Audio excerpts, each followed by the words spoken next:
Imagine you are standing at the very edge of a high balcony. You look down at the street below, the cars moving like tiny ants, the pavement far away. You feel that sudden, cold rush in your chest. Your stomach flips. Most people call this a fear of falling, but if you look closer, that's not quite it. You aren't just afraid of falling. You are afraid of the fact that you could jump. You are looking at the sheer, terrifying reality of your own freedom. You realize that in this exact moment, there's nothing stopping you from making a choice that changes everything forever. That sensation, that stomach-churning, head-spinning realization of your own power, is what the philosopher Søren Kierkegaard called the dizziness of freedom. We live in a world that tells us anxiety is a glitch. We treat it like a broken part of our brain that needs to be silenced with pills, distractions, or 5-step productivity hacks. We are told that if we are anxious, we are failing. But what if your anxiety isn't a sign that something is wrong with you? What if it's a sign that you are finally waking up? Tonight, we aren't going to talk about how to cure your anxiety. We're going to talk about why you might actually need it. We're going to look through the eyes of the man who invented the concept of the existential crisis to understand why your restlessness isn't a weakness, it's the very thing that proves you are free. Søren Kierkegaard was a man who lived in the tension. Known as the Socrates of the North, he spent his life walking the streets of 19th century Copenhagen, overthinking every social interaction, every religious doubt, and every romantic impulse. He was, by all modern accounts, a deeply anxious man. But he didn't see his anxiety as a medical burden. He saw it as a divine prerequisite. To Kierkegaard, anxiety is the bridge between who you are right now and the infinite possibilities of who you could become. It is the weight of the what if. In this series, we are going to explore the architecture of the modern mind, the parts that feel broken, the parts that feel lonely, and the parts that feel afraid. And we start here with anxiety, because it is the most misunderstood emotion of our time. By the end of this video, you will see your overthinking not as a cage, but as a compass. We're going to distinguish between the fear that paralyzes us and the anxiety that actually points the way toward a life worth living. Let's step back from the edge of that balcony for a moment and look at the abyss together. Because as Kierkegaard famously said, he who is educated by anxiety is educated by possibility. To understand why you feel this way, we have to clear up a massive linguistic mistake. In the modern world, we use the words fear and anxiety as if they are the same thing. They aren't. Fear is a biological reaction to a specific, present danger. If a car swerves into your lane, you feel fear. If you see a snake in the grass, you feel fear. Fear has an object. It's a survival mechanism that tells your body to fight, flee, or freeze. Once the threat is gone, the fear usually dissolves. Anxiety is different. Anxiety is the ghost in the machine. Kierkegaard argued that while fear is about something real in the outside world, anxiety is about nothing. Now that sounds like a dismissal, doesn't it? When people tell you there's nothing to worry about, it feels condescending. But Kierkegaard meant it in the most profound way possible. Anxiety is the fear of nothingness, the vast open space of the future where nothing has been decided yet. Think about the last time you felt that low-level hum of dread on a Sunday night.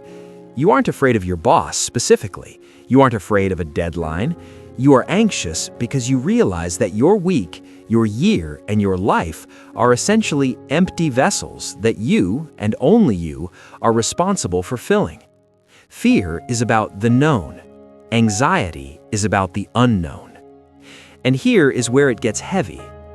Kierkegaard believed that if you never felt anxiety, it would mean you aren't truly human.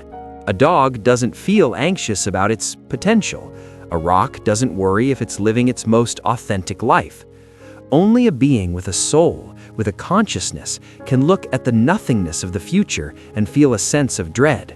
Anxiety is the price of admission for having a mind that can imagine a better version of itself. But if anxiety is a sign of our humanity, why does it feel like it's paralyzing us? Why does the nothing feel so heavy? This brings us to Kierkegaard's most famous metaphor, vertigo. Imagine again that balcony from the start. When you look down and feel dizzy, that dizziness isn't caused by the ground below. It's caused by the realization that you have the power to throw yourself over the edge. Kierkegaard says that anxiety is the vertigo of freedom. In the pre-modern world, life was a set of tracks. If your father was a blacksmith, you were a blacksmith. If you were born in a certain village, you stayed in that village. Your path was narrow, but it was solid. There was very little vertigo because there were very few choices. But today the tracks are gone. We are told we can be anything, do anything, go anywhere. We are bombarded with the highlight reels of billions of other lives, each one a different path we could have taken. We are standing on a cliffside with 1,000 different directions to jump, and the sheer weight of that responsibility is enough to make anyone's head spin. This is the central paradox of our era. We fought for centuries for freedom, and now that we have it, we are terrified of it. We realize that if we fail, it's on us. If we choose the wrong career, the wrong partner, the wrong city, it's our fault. Anxiety is the internal realization that you are the author of your own story, and you're terrified of writing a bad ending. So, how do we react? We try to stop the dizziness. We try to find a teth. Most of us flee into the crowd. We look at what everyone else is doing and we copy them. We follow trends, we adopt the opinions of our social circle, we bury ourselves in busy work. We do anything to avoid standing on that balcony and looking at the abyss of our own freedom. But Kierkegaard warns us that running away from the dizziness is a slow form of spiritual suicide. Because when you run away from your anxiety, you are also running away from your possibility. The question isn't how to stop the dizziness. The question is, how do you learn to dance on the edge? So, if the dizziness is the cost of freedom, how do we stop the room from spinning? Most modern advice tells you to find an anchor. They tell you to meditate it away, to ground yourself, to find certainty. But Kierkegaard offers a much more radical and much more difficult solution. He says we shouldn't try to get rid of the anxiety, we should let it educate us. He wrote in The Concept of Anxiety, "He who is educated by anxiety is educated by possibility, and only he who is educated by possibility is educated according to his infinity." What he means is that anxiety is actually a profound teacher. It is your soul's way of pointing at a door you haven't opened yet. When you feel that restless dread, it's often because there's a version of you, a more authentic, more infinite version that is trying to break through the cracks of your current life. The nothingness that scares us is actually the space where we are allowed to create ourselves. If you weren't anxious, you would be stagnant.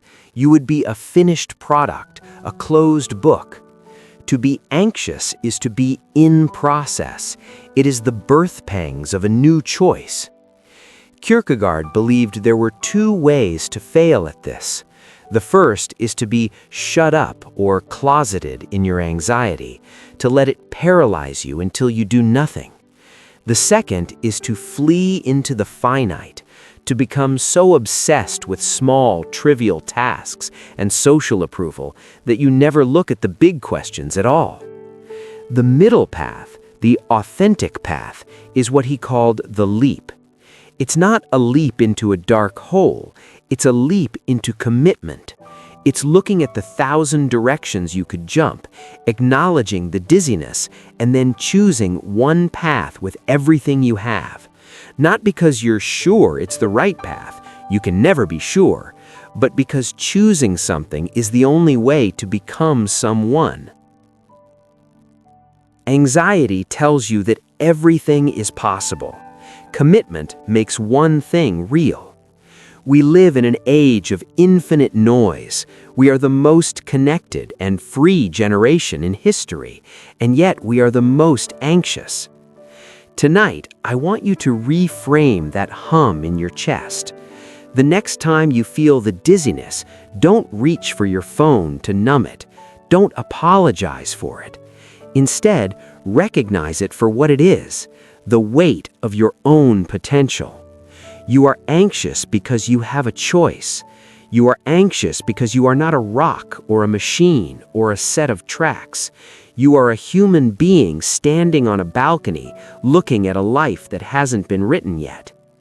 The abyss isn't trying to swallow you. It's just waiting for you to decide who you're going to be. As we start this series on anxiety, I want us to build a community that doesn't just fix symptoms, but honors the struggle. If you're sitting with that dizziness tonight, try this. Name the nothing. Write down one thing you are anxious about, and then ask, is this a fear of something real, or is this the vertigo of a choice I'm afraid to make? I'd love to hear your thoughts in the comments. You can share a little or a lot, or just leave one of these 3 lines. I am learning to dance with the dizziness. I'm still standing on the balcony. The nothing feels a little lighter tonight. No judgment here, just a shared space at the edge of the world. Thank you for being here in the abyss with me. I'll see you in the next quiet night, where we'll talk about the shadow and why we hide from the very things that could set us free.